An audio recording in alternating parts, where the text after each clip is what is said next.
You've arrived. Not because you forced your way here, not because you earned it through struggle, not because some cosmic alarm went off declaring you worthy. You've arrived because something inside you stopped fighting. The resistance you carried for so long, the constant questioning, the endless seeking, the need to understand everything before you could move, it's gone quiet. And in that quiet, something remarkable is happening. You're ready to receive. But here's what makes this moment so easy to miss. Readiness doesn't announce itself. There's no certificate, no moment of blinding revelation, no voice from the heavens confirming you've made it. Instead, what you'll notice is simpler, almost too simple. You're here, reading these words, and there's no urgency pulling at you, no desperation to extract meaning, no anxiety that you might miss the point. That absence of pressure, that's the sign. Your system has stabilized enough that information can land without creating turbulence. Let me be clear from the start. Nothing is being downloaded into you right now. There's no energy transfer happening, no frequency activation, no special transmission crossing dimensions to reach you. What's changed isn't what's available to you. What's changed is your capacity to hold what's already here. For months, maybe years, your inner state has been like water constantly disturbed. Every thought created ripples. Every emotion sent waves across your awareness. And in that disturbance, nothing could settle. Clarity couldn't form. Insight couldn't land. Not because you weren't ready, but because the field itself was too unstable to hold anything. But something shifted. Maybe you didn't notice the exact moment. Maybe it happened so gradually that you can't point to when it began. Your attention stopped lurching forward into worry about what comes next. It stopped yanking itself backward into regret about what already happened. It started to rest where it actually is, here, in this present moment, without needing to be anywhere else. This is what we're calling the healing phase, though that word might feel strange. You're not broken. You've never been broken. But your observational field, the lens through which you experience reality, it's been fragmented. And now, for the first time in a long time, it's becoming whole. Not because you fixed it, but because you stopped disturbing it. The quantum field doesn't respond to how badly you want something. It doesn't respond to your effort or your worthiness or how many affirmations you've repeated. It responds to one thing only: the stability of your presence. When your presence fragments under pressure, reality sends back fragmented signals. When your presence holds steady, reality can finally show you what's been there all along. Most people completely bypass this phase. They're waiting for something bigger, something more dramatic, something that feels like transformation should feel. They want the lightning bolt moment, the tears of release, the overwhelming sense that everything has changed. And because they're waiting for that, they walk right past the subtle recalibration that's actually happening. They mistake the quiet for nothing. They confuse the absence of intensity with the absence of movement.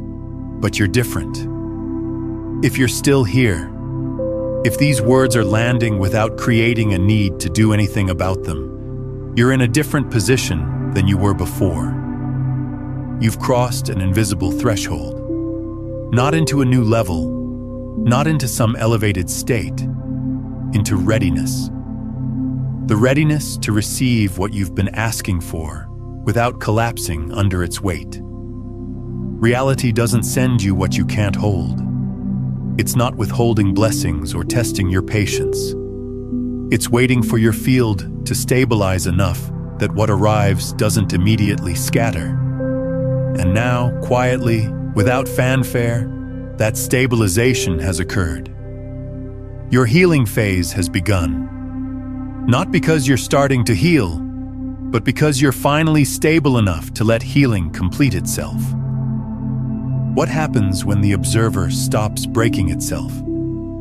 This is the question most people never ask, because they don't realize they've been breaking themselves at all. But think about how you've moved through life up until now. Every time something uncertain appeared, your attention fractured. Part of you jumped ahead, trying to predict outcomes. Part of you pulled backward, searching for patterns from the past.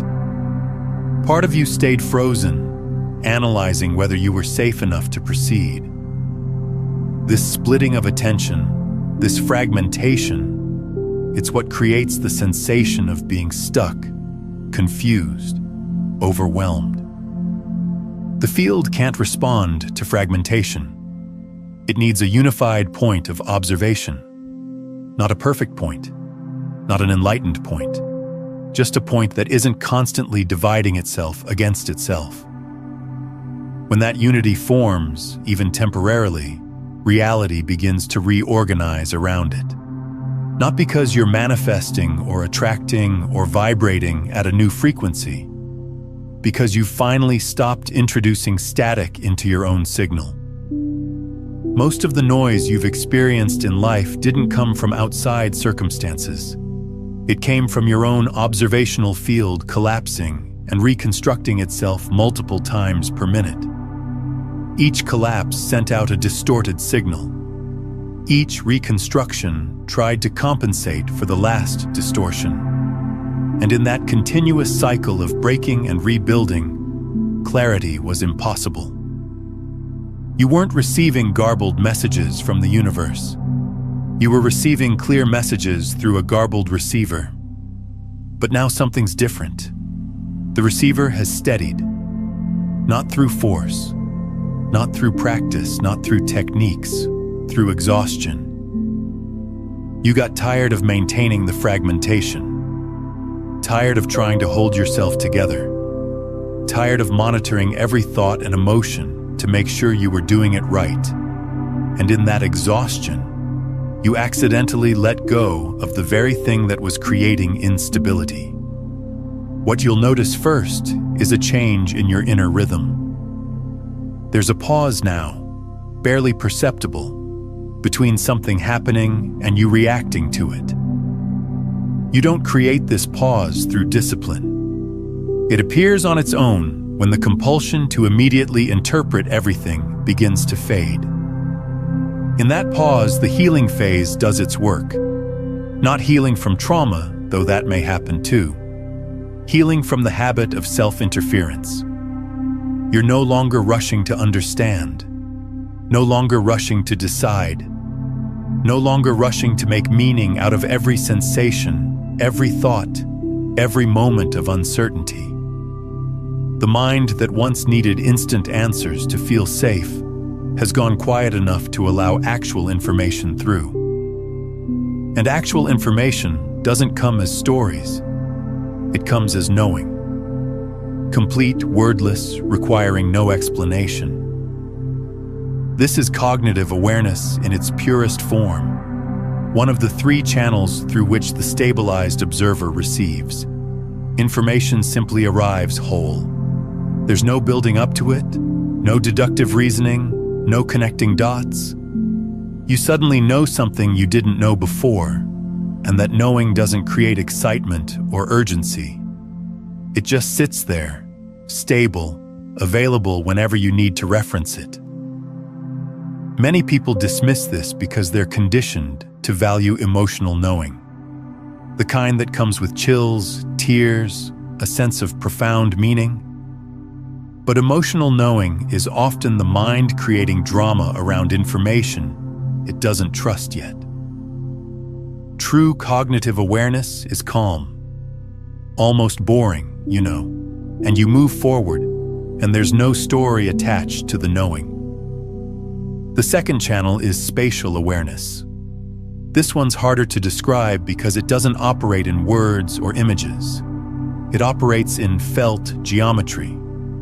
You sense structure, relationship, distance, alignment. A direction that felt open yesterday now feels closed, and you can't explain why in rational terms. A decision you were agonizing over suddenly has no weight, and again, there's no logical reason, just a felt shift in the internal landscape. This isn't intuition in the mystical sense. It's pattern recognition operating below conscious thought. Your system is reading coherence and incoherence in real time, mapping relationships between elements in your life, and feeding you information as spatial orientation. When you're in alignment with something, you feel expansion. When you're out of alignment, you feel contraction. Not emotional contraction, structural contraction, like a door quietly closing. The third channel is boundary awareness. This is the rarest and the most misunderstood. It shows up in the liminal spaces, edges of sleep, deep rest, moments when the body releases while consciousness remains clear. There's no separation, no astral travel, no leaving the body. Just a recognition that awareness doesn't require the same level of physiological activation you thought it did. You can be deeply relaxed, almost asleep, and still fully present. This continuity of awareness across states is what signals that the observer is no longer collapsing. Most people touch this channel and immediately try to hold on to it, turn it into a practice, make it happen on demand. And the moment they do, it vanishes. Because this channel only opens when there's no grasping, no trying, no effort to maintain anything. It's pure allowing. And allowing can't be practiced. It can only be permitted. These three channels aren't hierarchical. You don't progress from one to the next. They simply represent different ways the stabilized field receives information. Some days cognitive knowing dominates. Other days you live primarily through spatial sense. Sometimes boundary awareness flickers in and out. None of this needs to be tracked or optimized. The only thing that matters is whether the foundation stays stable when these channels open. Here's what I need you to understand. Not every intense sensation belongs to these channels. The mind is brilliant at creating experiences that feel significant. Vivid imagery, emotional surges, bodily sensations that seem meaningful. These can all be the nervous system processing old patterns, the imagination filling gaps, or the ego creating drama to maintain a sense of specialness. The test isn't how intense the experience feels. The test is what happens after. If life becomes simpler, clearer, less burdened, the channel was real. If life becomes more complicated, if you feel a need to explain the experience to others, if you have to work to hold on to what happened, it was noise, not signal. Real awareness doesn't leave you with homework. It leaves you lighter. In this healing phase, you'll likely move through all three channels without trying to. Information will come through different routes depending on what's needed. And the beautiful thing is, you won't need to decode it anymore. You won't need to sit down and journal about what each message means. The information comes with its own context, its own application. It's already integrated by the time you become consciously aware of it.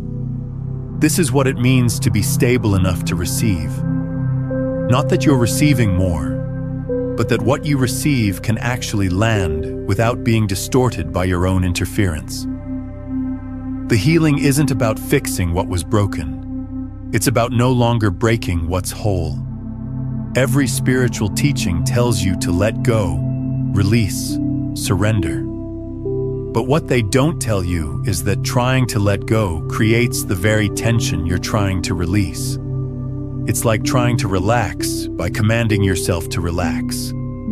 The command itself prevents relaxation. The same mechanism operates at the level of consciousness shifts.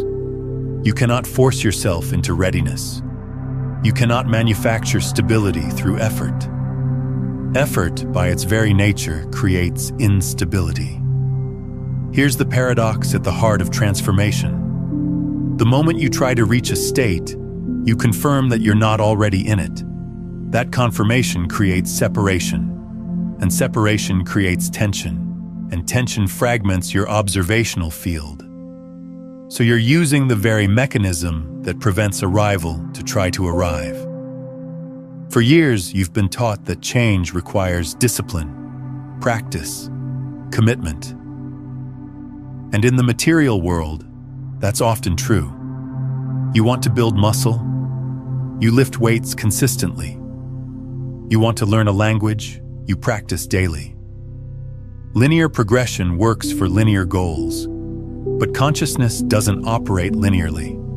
The observer doesn't improve through accumulation. It clarifies through subtraction. What needs to be subtracted? The constant monitoring, the perpetual self-correction, the endless inner dialogue about whether you're doing it right, feeling it right, understanding it right. All of that is interference masquerading as awareness. You think you're being responsible, staying conscious, maintaining vigilance, but what you're actually doing is preventing the system from self-regulating. True stability doesn't require supervision. It doesn't need you to hold it in place. When you stop trying to maintain a state, when you stop checking in to make sure you haven't lost something, the state that was always there beneath the effort reveals itself. Not as something you achieve, but as what you've always been when you weren't trying to be anything. This is why the healing phase often feels like doing less, not more. You stop meditating so hard.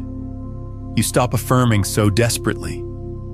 You stop visualizing your desired reality with such intensity. Not because you've given up, but because you've recognized that all that effort was creating noise. And the signal you were trying so hard to hear was already there, waiting for the noise to stop. The mind hates this. The mind wants a method, a technique, a thing to do. Because doing feels productive. Doing creates the illusion of control. But in the domain of consciousness, doing is often the problem, not the solution. The more you do, the more you confirm that something's missing. The more you confirm something's missing, the more your field fragments to search for it. When you stop doing, a very particular kind of space opens up. Not empty space, available space. Space for information to arrive without being filtered through your agendas. Space for clarity to emerge without being shaped by your expectations. Space for reality to respond to what you actually are, rather than what you're trying to become. This doesn't mean you become passive. It doesn't mean you stop taking action in your life. It means your actions start coming from a different source, not from the part of you that's trying to fix, improve, or prove itself. From the part that simply responds to what's present. That responsiveness is faster, cleaner, more accurate than anything effort could produce. You'll know you're letting go of force when decisions start becoming simpler. Not easier, simpler. The overthinking drops away. The weighing of pros and cons becomes less necessary. You see an option, and you either move toward it or you don't. And both responses feel clean. No second guessing. No wondering if you're making a mistake. Just movement or stillness, both equally valid. You'll also notice that motivation changes texture. Before, motivation felt like pushing yourself forward. Now it feels like permission to move. There's a subtle but crucial difference. Pushing creates resistance. Permission creates flow. When you're pushing, You're fighting against some part of yourself that doesn't want to go. When you're permitting, all parts of you are aligned with the movement. Some directions that once seemed important will lose all energy. You won't have to decide to stop pursuing them. They'll simply fall away, like dead leaves from a tree. No drama, no sense of loss, just a quiet recognition that this path is no longer live. And other directions will open, not because you went looking for them, but because you stopped blocking them with effort. The mind will sometimes panic during this phase. It will tell you that without force, without constant effort, you'll stagnate, you'll lose ground, you'll fall behind. But this fear comes from the part of you that's still measuring progress linearly. It doesn't understand that consciousness moves in spirals, not lines. What looks like stagnation on the surface is often integration at depth. Here's something no one tells you. Most of your previous stagnation came from trying too hard. You were so busy adjusting your approach, correcting your mistakes, optimizing your process, that you never gave anything time to actually settle. You kept stirring the water, wondering why it wouldn't clear. The healing phase is when you finally stop stirring, and clarity doesn't come because you found the right technique. It comes because you stopped applying techniques altogether. This can be disorienting at first. You're used to tracking your state, monitoring your progress, checking to see if you're still on the path. When that compulsion fades, you might feel lost. But you're not lost. For the first time, you're not following a map someone else drew. You're moving according to what's actually present, not according to what you think should be present. Take a moment right now. Pause the need to understand this perfectly. Pause the urge to apply this immediately. Just notice. Can you be here without needing this moment to become something else? Can you read these words without pressure to extract their meaning? Can you simply be present with what is, exactly as it is, without improvement? If you can, even for a few seconds, that's the felt sense of non-forcing. That's what stability feels like. Not elevated, not special, not transformed, just here, without resistance, without the need to be anywhere else. And from that simple presence, everything else becomes possible. The moment a shift happens, your mind wants to grab it, hold it, turn it into an identity. This is where most people lose what they've gained. Not because the shift wasn't real, but because they tried to own it. And the moment you try to own a shift, you step out of the state that allowed it to occur. Think about the last time you felt truly clear. Maybe it was after a deep conversation. Maybe it was in nature. Maybe it was for no reason at all. You were just suddenly here, present, aligned. And then what happened? A thought arose. This is it. This is what I've been looking for. I need to remember this. I need to keep this. And the moment that thought arrived, the clarity began to fade. Not because you did something wrong, but because you moved from experiencing to possessing.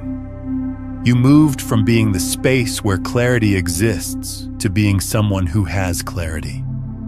And someone who has something must protect it, must maintain it, must make sure they don't lose it. That protection creates the very fragmentation you're trying to avoid. You start monitoring your state, checking to see if you're still clear, comparing this moment to that moment when you felt so aligned, wondering if you're doing the right things to keep the state alive. All of that monitoring is interference. All of that checking fragments the field. And slowly, the clarity you were trying to preserve gets buried under the effort to preserve it. This is the trap of identification. When an experience becomes part of how you see yourself, It's no longer free to move. It gets frozen in time, turned into a memory you keep returning to, a standard you keep measuring yourself against. I used to feel so clear. Why don't I feel that way now? What did I do differently back then? These questions seem innocent, but they're actually pulling you out of presence and into a constructed image of who you think you should be. True shifts don't need to be remembered. They integrate so fully into how you operate that they become invisible. You don't think about breathing. You don't think about how your heart beats. These are integrated processes. And when a consciousness shift fully integrates, it becomes equally automatic. You don't reference it. You don't recall it. You just live differently, and the difference shows in your choices, not in your stories. Here's how you know identification has formed. You feel the need to tell people about the shift, not in a natural sharing way, but in a way that seeks confirmation. You want them to acknowledge that yes, you've changed. Yes, you've grown. Yes, you're different now. That need for external validation signals that the shift hasn't actually landed. It's still hovering at the level of concept, not embodiment. Another sign: you start feeling separate from people who haven't gotten it yet. You look at others and think, if they only understood what I understand, if they only saw what I see. That subtle sense of superiority, even when it's wrapped in compassion, is the ego constructing a new identity. And any identity, even a spiritual one, creates separation. Separation from what is. Separation from others. Separation from the simplicity that was emerging before the identity formed. The deepest shifts always return you to ordinariness. They don't make you special. They make you more human, more relatable, more comfortable with not knowing. If a shift makes you feel elevated above others, something's been misunderstood. The experience was real, but the interpretation has been hijacked by the part of you that needs to be someone. Letting go of identification isn't about rejecting your experiences. It's about not carrying them forward as badges, not using them as proof of your progress, not referencing them to confirm you're on the right track. When you stop doing that, something interesting happens. The shifts can return, but in a new form. Less noticeable, less named, more integrated into the fabric of daily living. You'll find yourself making different choices without analyzing why. Ending conversations earlier when they no longer serve. Walking away from situations that once would have hooked you. Saying no without guilt. Yes without overexcitement. These small adjustments are the real evidence of transformation. Not the peak experiences, but the 1,000 tiny recalibrations that happen when you're no longer performing a version of yourself. At this stage of your healing phase, the invitation is simple. Let the shifts be.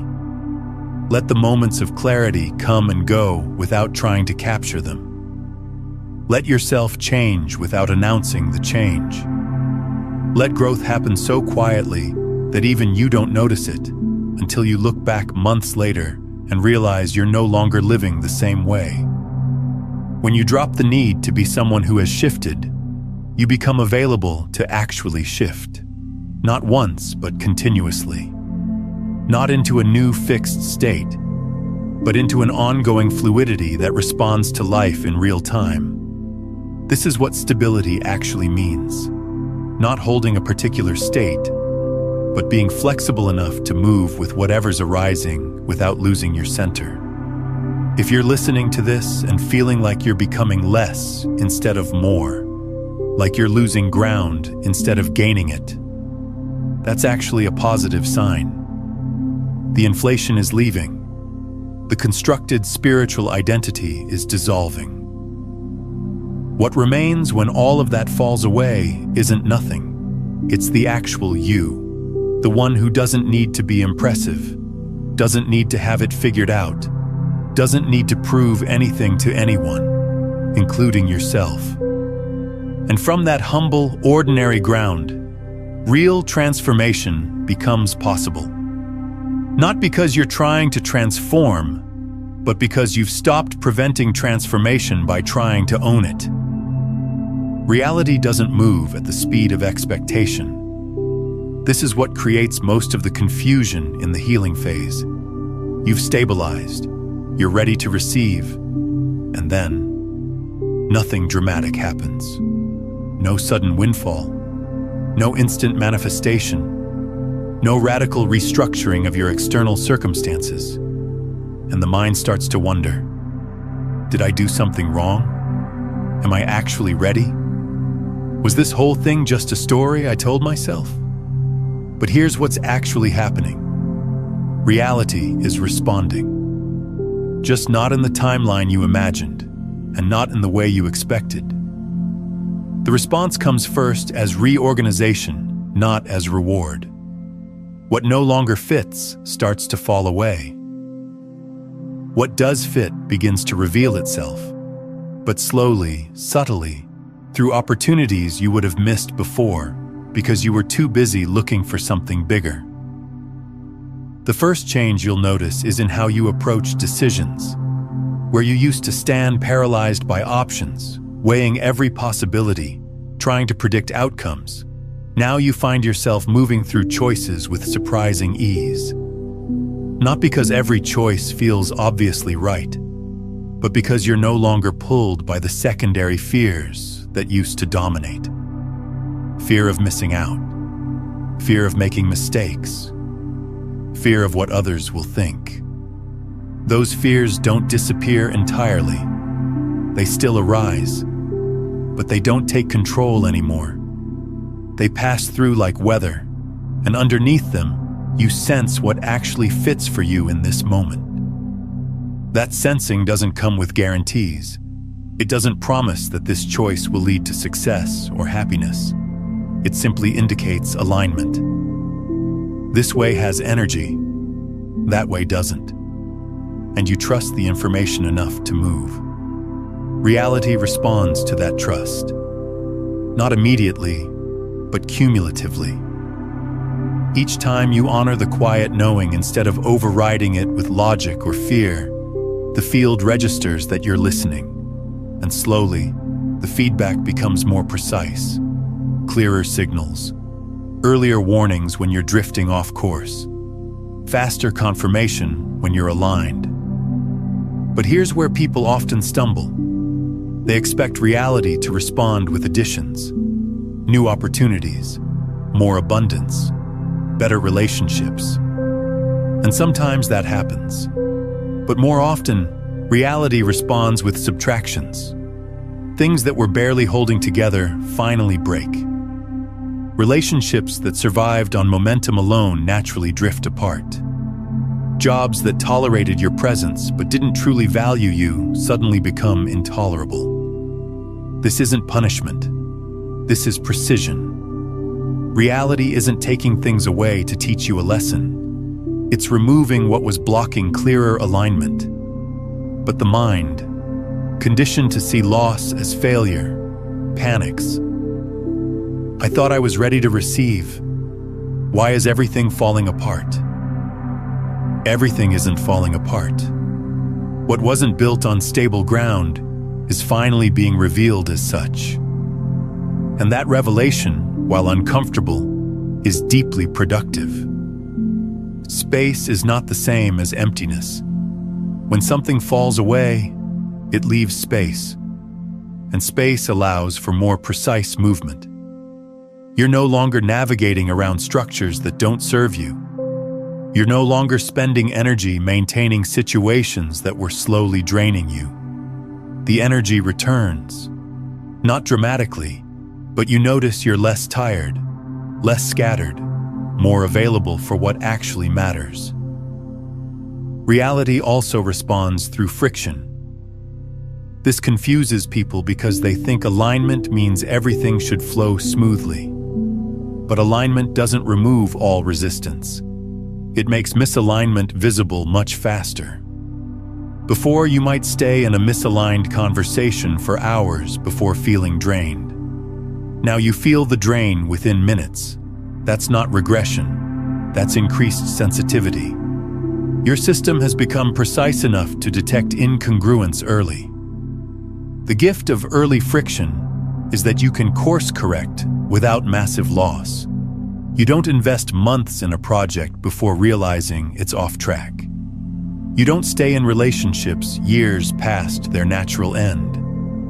You feel the friction, you honor it, and you adjust. No drama, no blame, just gentle recalibration. There's another form of response that's easy to overlook: synchronization. Not the magical kind where you think of someone and they call. The practical kind where the next step appears exactly when you need it, but only after you've completed the current step. You're not searching for opportunities, yet relevant ones appear. You're not forcing connections, yet meaningful encounters happen. This doesn't feel miraculous. It feels reasonable, almost obvious, as if life is organized in a way that makes sense, and you're finally tuned to the frequency where that organization is visible. The skeptical mind dismisses this as coincidence. But coincidence repeated consistently across multiple domains of life becomes pattern. And pattern, when trusted, becomes a form of navigation. Now, what we're covering here, these three channels, this stabilization process, this is really just the foundation of a much larger transmission system. If you're feeling like there's something deeper here, like these awareness channels are part of a complete framework you haven't fully seen yet, you're picking up on exactly what I've mapped out in Beyond the Frequencies, a quantum guide to consciousness mastery. In that book, I break down the 9 master frequencies that take you from survival static to conscious broadcasting, from seeking to being the frequency itself. It's linked in the pinned comment below. As reality's responses become more consistent, something shifts in how you relate to time. Before, time felt like something chasing you. Pressure to act now or miss your chance. Urgency to figure things out before it's too late. But in the healing phase, time starts to feel available. Not infinite. You're still aware of mortality, of seasons, of windows that open and close. But the frantic quality dissolves. You begin to sense your own natural pace. Sometimes that pace is faster than you thought it would be. Sometimes it's slower. But it's yours, not borrowed from someone else's timeline or imposed by external pressure. And when you move at your own pace, energy stops leaking. You're no longer over-functioning in some areas to compensate for under-functioning in others. You do what fits when it fits, and rest when rest is needed. This is when people start to notice you've changed, not because you're announcing it, but because your energy is different.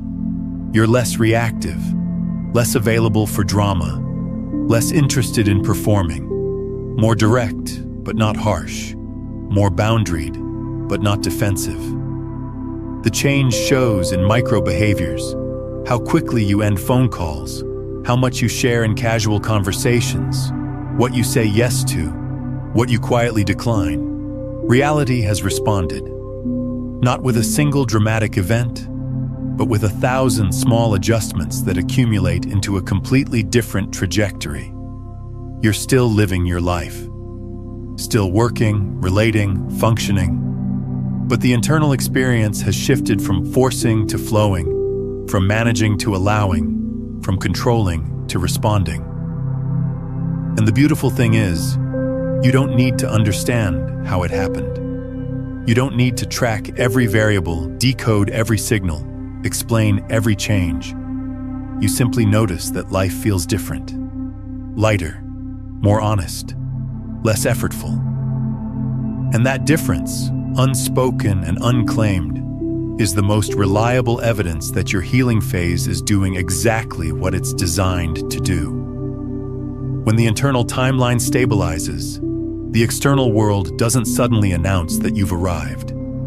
There's no moment where everything clicks into place and you know with absolute certainty that you're on track.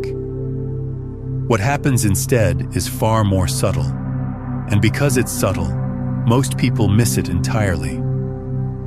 They're still waiting for the big confirmation while living inside the very stability they've been seeking.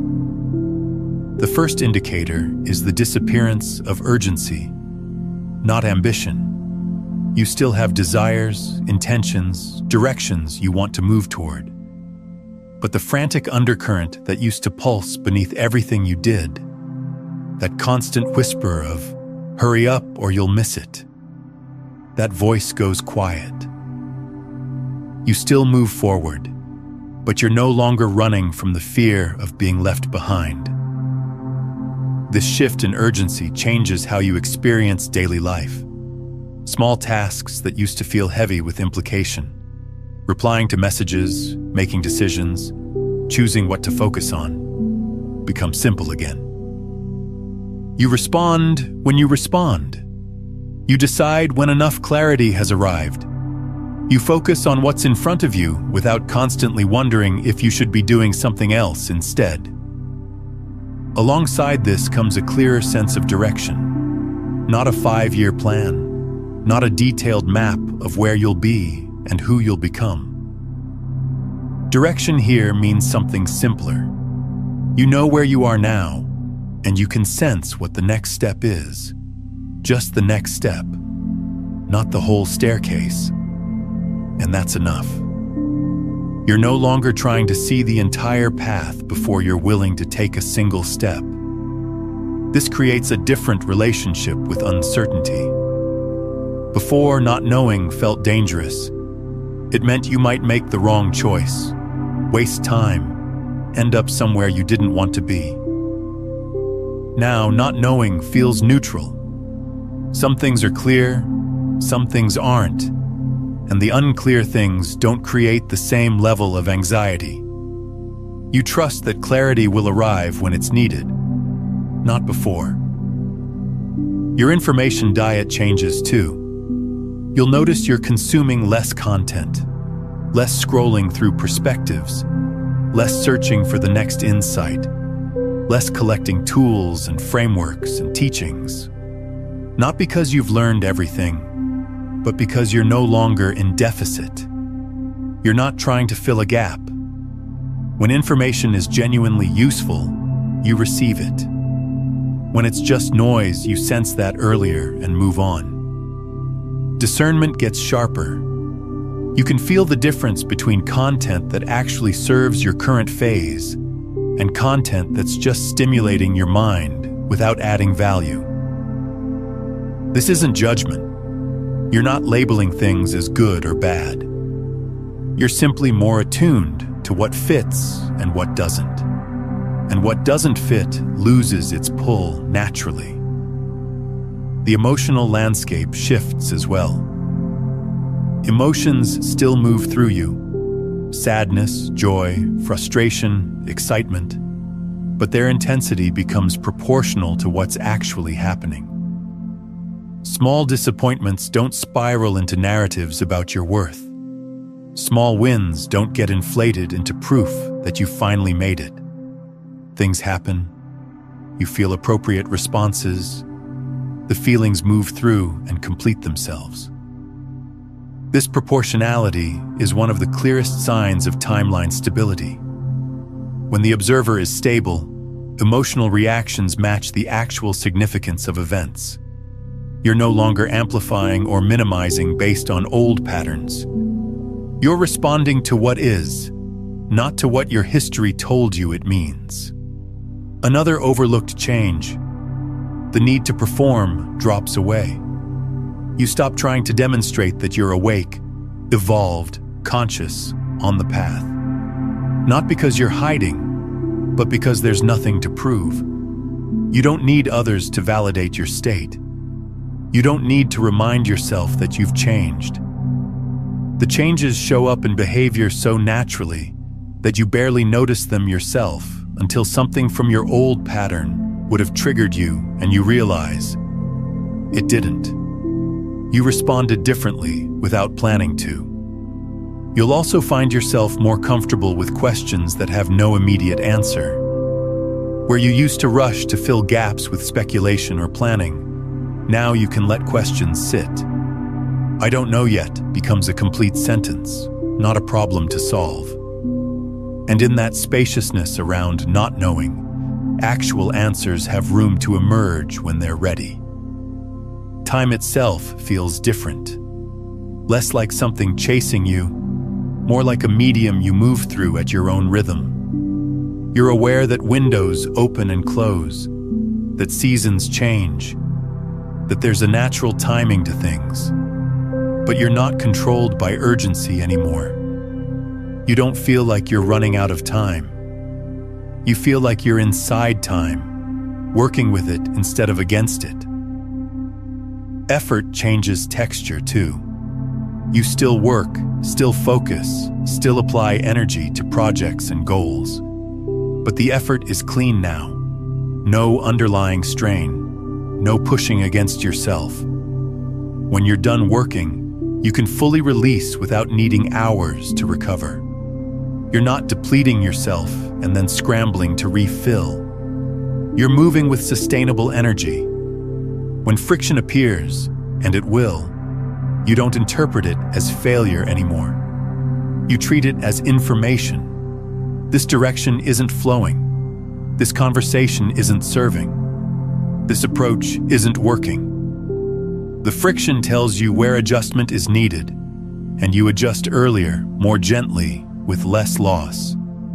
You're not avoiding all discomfort, but you're not grinding through misalignment to prove your commitment either. Some days you'll look back and realize you handled a situation that would have completely destabilized you months ago, and this time you moved through it with relative ease. Not because you're stronger, but because you're no longer fragmenting under pressure. The observer stayed whole, and when the observer stays whole, reality's feedback stays clear, and you navigate based on accurate information instead of reactive fear. These signs don't announce themselves. You won't wake up one day and realize my timeline has stabilized. You'll just notice over time that you're living differently. Less explanation, more action, less performance, more presence, less story, more movement. And that difference, quiet and unclaimed, is the evidence that you're no longer in the same loop you were circling before. The healing phase doesn't end with a graduation ceremony. It ends when you stop tracking it. When you're so integrated into living from this new ground that there's no separate healing phase to reference anymore. It's just life now. And life, when lived from stable observation, doesn't need to be named or celebrated or protected. It just continues, quietly, precisely, in rhythm with what's actually here. Awareness and meaning-making look similar on the surface, but their effects are completely different. This distinction matters more than almost anything else in the healing phase, because it determines whether what you're experiencing actually integrates or just becomes another layer of conceptual identity. Most people slip from one to the other without noticing, and then wonder why profound experiences don't seem to change how they live. When awareness arises, it doesn't demand anything from you. There's no urgency to capture it, explain it, or fit it into your existing framework. Information lands, and it sits there, stable, available. You don't feel like you've achieved something. You don't feel special. You just know something you didn't know before, and that knowing doesn't create pressure to do anything immediately. It's complete as it is. Meaning-making feels different. It starts with a similar opening, some insight, some shift in perception. But then the mind steps in to complete the story. This means I'm finally getting it. This means I've reached a new level. This confirms I'm on the right path. That narrative construction, that need to place the experience into a framework of personal progress, is where awareness gets converted into ego food. The clearest test is this: does the experience close questions or open them? Real awareness resolves uncertainty. You might not know what to do with the information yet, but you're no longer stuck in the question that was creating tension. The wondering stops. Not knowing becomes comfortable. Meaning-making does the opposite. It creates more questions. What does this mean for my future? How do I keep this state? What should I do differently now? The more you explain, the more explanation is required. Another marker is how you speak about what happened. When awareness is genuinely operating, there's little impulse to share. Not because you're being secretive, but because language feels insufficient. The experience completed itself internally. It doesn't need an audience. It doesn't seek validation. But when meaning-making takes over, you feel compelled to tell the story. To describe what happened in a way that confirms it was significant, that makes others recognize you've changed, that proves the experience was real. This need for external confirmation reveals that the shift hasn't actually landed yet. It's still at the level of concept, not embodiment. True integration is wordless. It shows in behavior, not declaration. You stop doing certain things without announcing you're stopping. You start responding differently without explaining why. The change is so natural that even you barely notice it until much later. The behavioral impact is where awareness and meaning-making diverge most clearly.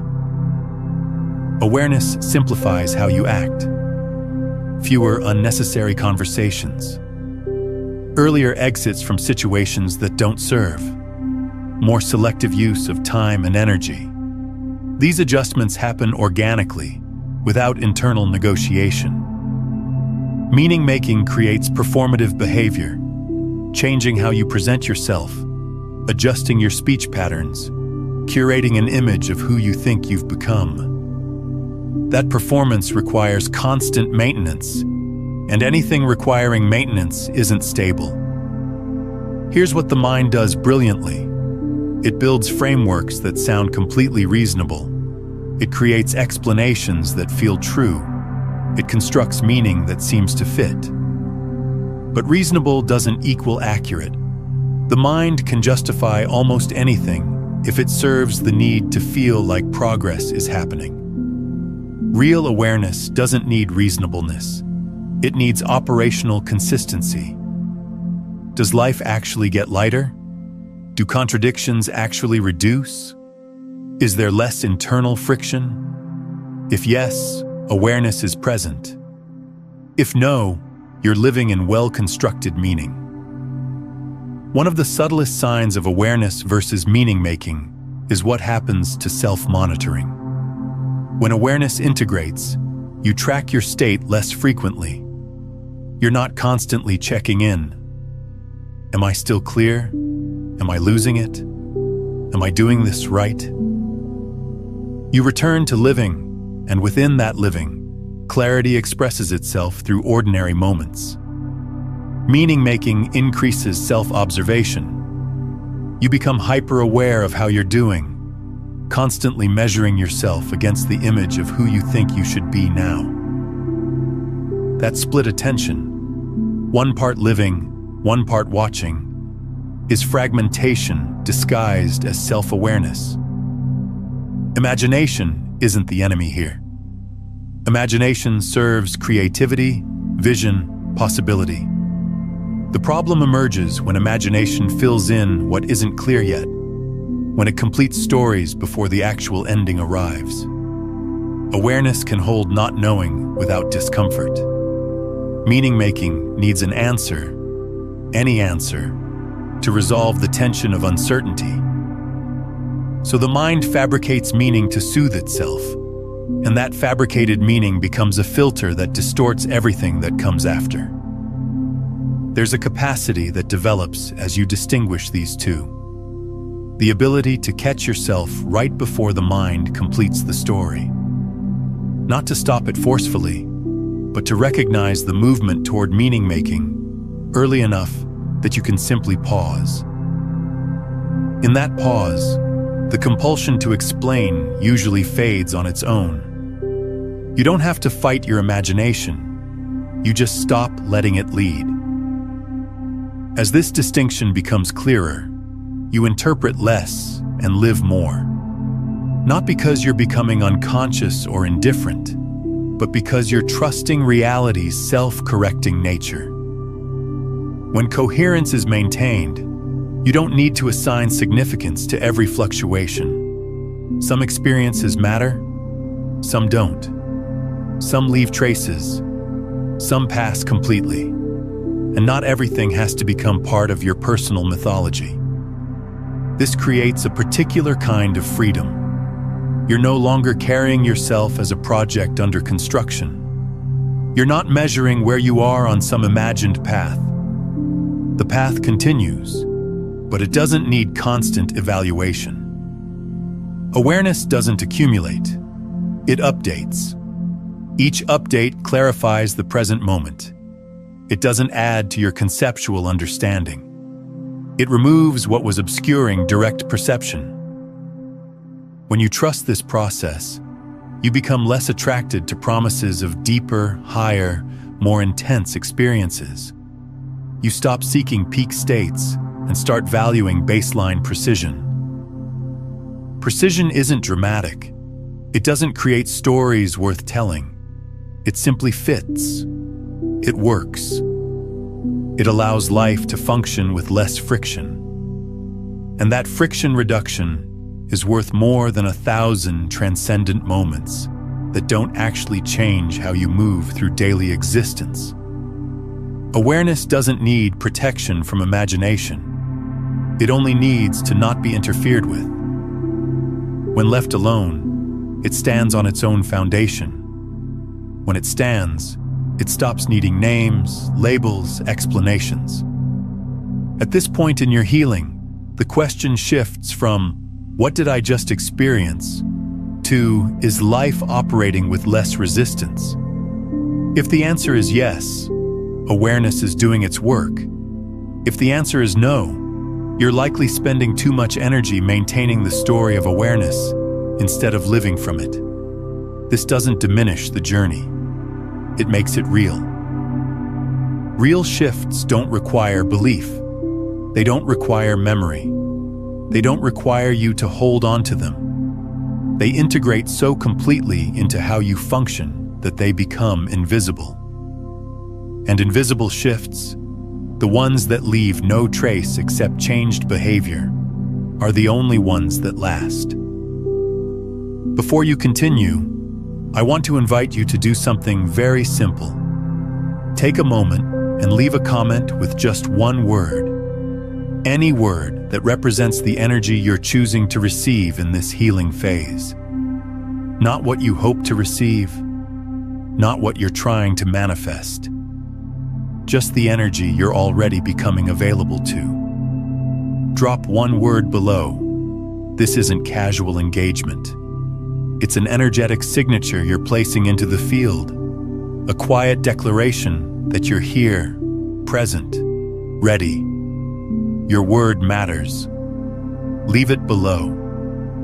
And if this content is landing in a way that feels different from other things you've consumed, if it's touching something real without needing to create drama or promise impossible transformations, then I invite you to subscribe.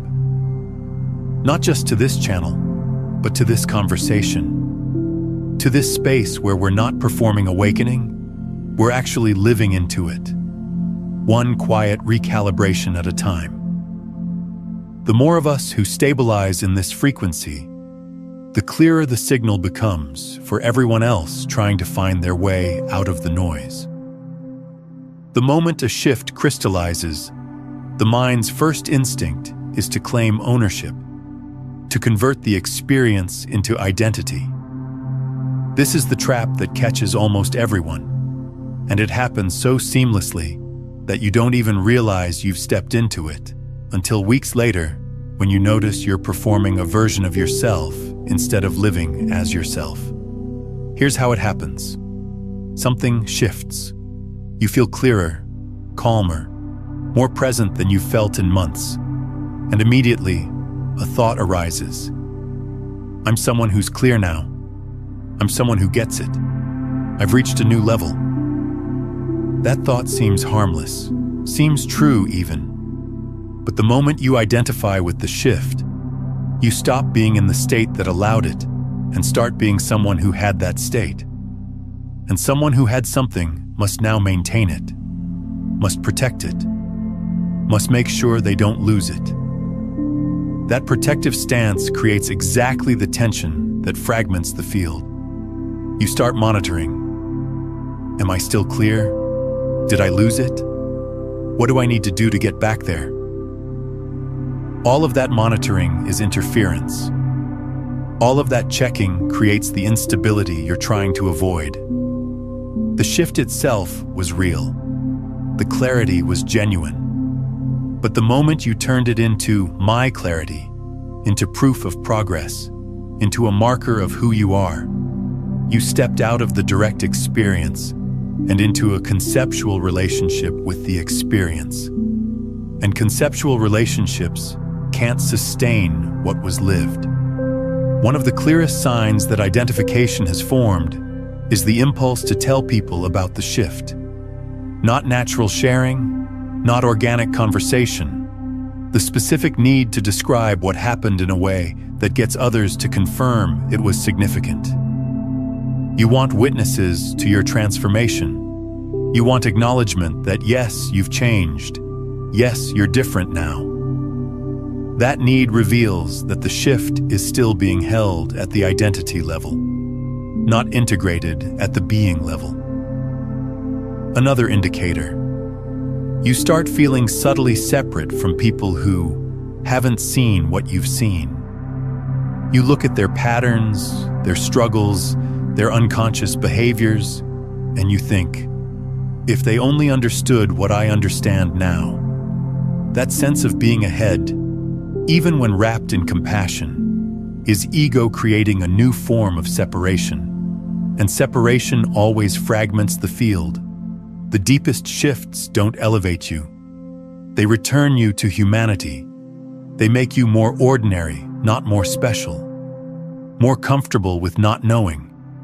More at ease with being wrong. More available for the full range of human experience without needing to transcend any of it.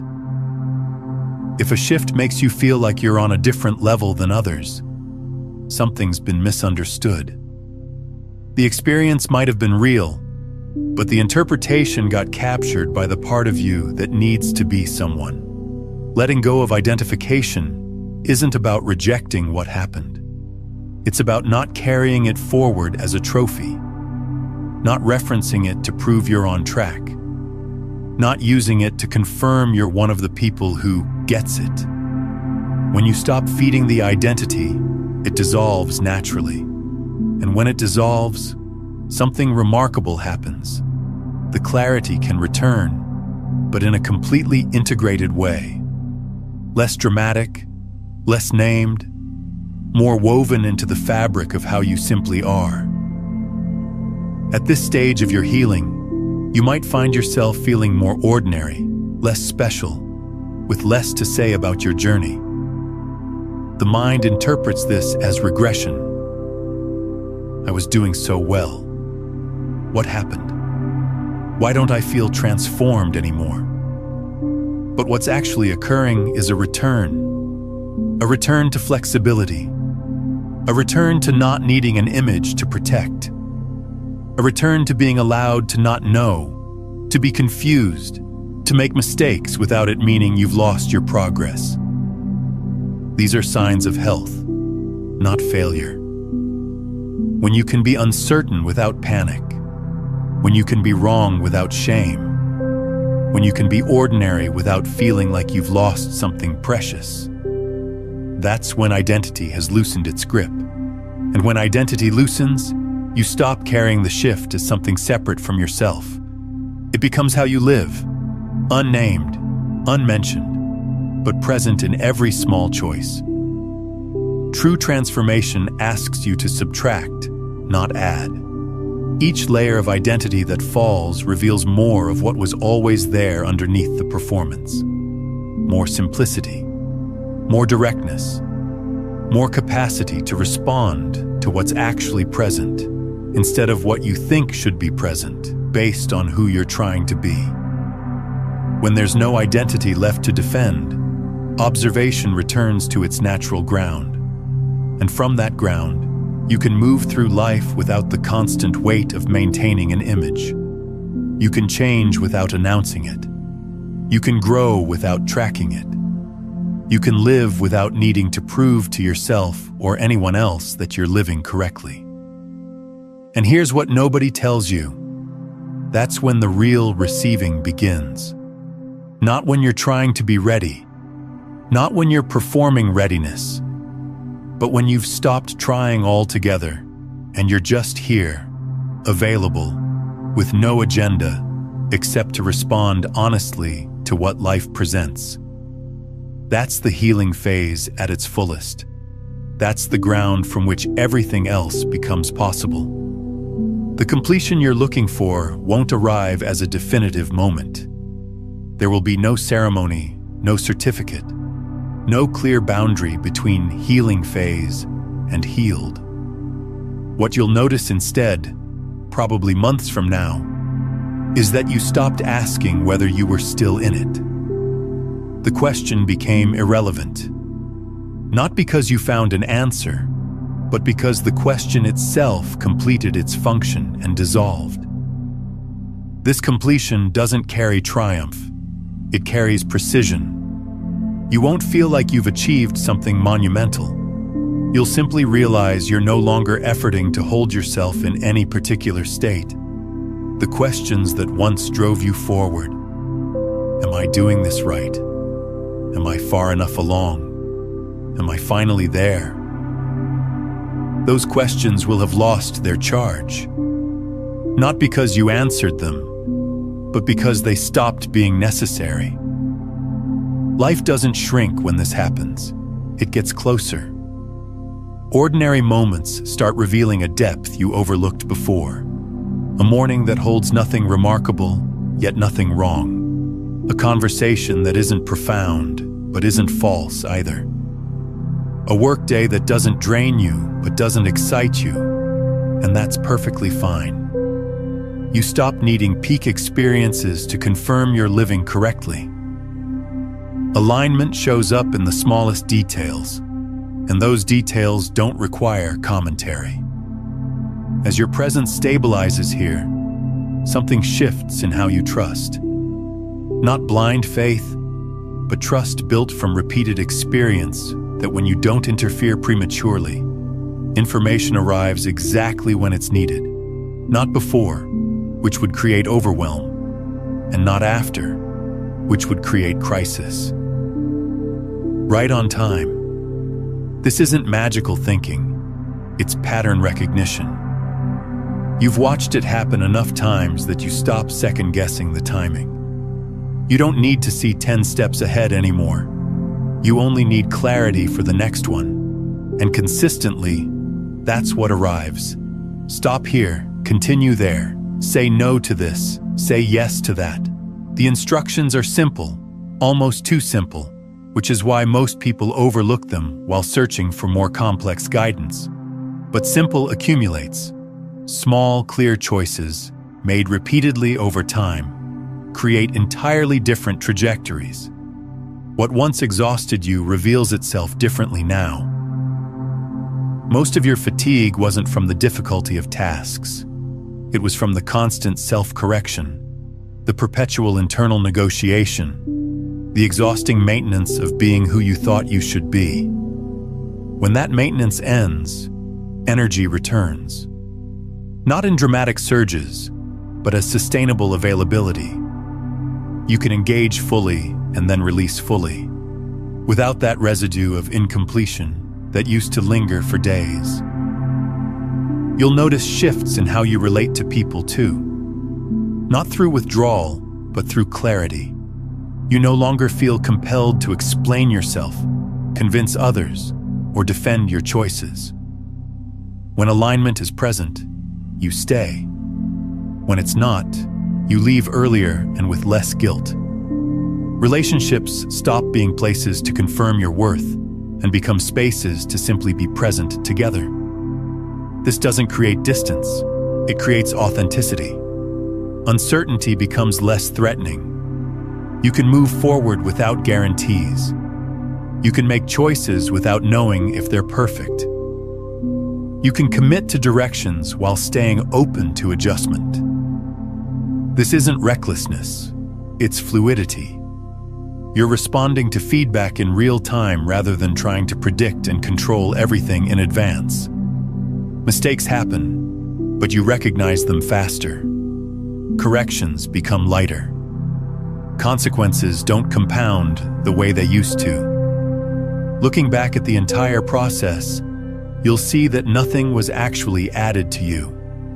No new abilities, no special powers, no elevated consciousness. Just layers of interference gradually falling away. Each layer that dropped made life slightly simpler.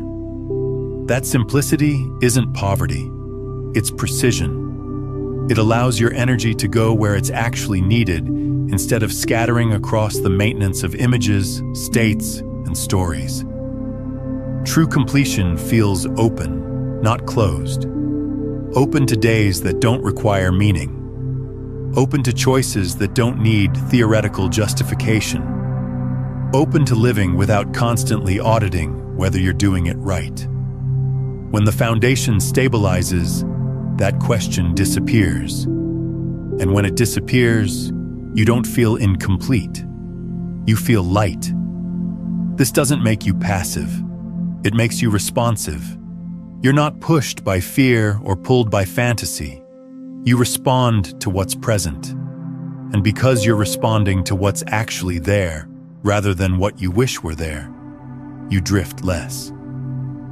Not because you're more disciplined, but because you're no longer chasing directions that were never yours to begin with. At this point, there's nothing left to pursue internally. That doesn't mean life loses depth. Depth stops being found by going inward and starts being found by staying with what's happening without distorting it. You don't need to separate from life to observe it. You observe while living. And that allows awareness to continue without effort, without maintenance, without the fear that you'll lose it if you look away. This completion doesn't ask for remembrance. It doesn't need to be preserved or repeated. It maintains itself naturally, as long as you don't return to the habit of self-interference. And even when you do, because you will occasionally, nothing is permanently lost.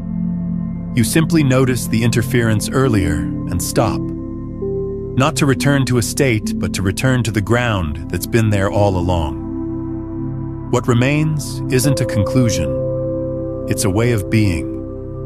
Living with less noise, fewer stories, less need for validation, but with more clarity in the 1,000 small choices that actually shape a life. When you live this way, no one needs to announce that the healing phase is complete. There's nothing left to complete. Only presence, continuing quietly, precisely, exactly as needed for reality to meet you where you are. If what you've absorbed here feels like it needs to settle deeper, consider returning to this video tomorrow morning or the next day. Let it become part of your recalibration process. And if someone in your life is struggling to understand why things feel different for them right now, why the old patterns aren't working anymore, share this with them. That act of sharing doesn't just help them, It amplifies your own coherence, creates synchronicities in ways you won't immediately see, and strengthens the collective field of stabilized awareness we're all contributing to. Now, what we've explored here is the foundation, the stabilization that allows you to receive. But there's a natural next step in this process, and it's about what happens when you move beyond being ready to receive and start becoming the field itself. That shift from observer to observed, from receiver to transmitter, is what changes everything about how reality responds to you. The video on screen now breaks down exactly how that transformation occurs and what it means for your capacity to create from a completely different quantum foundation. Watch that next. It's the missing piece that completes what we've started here today.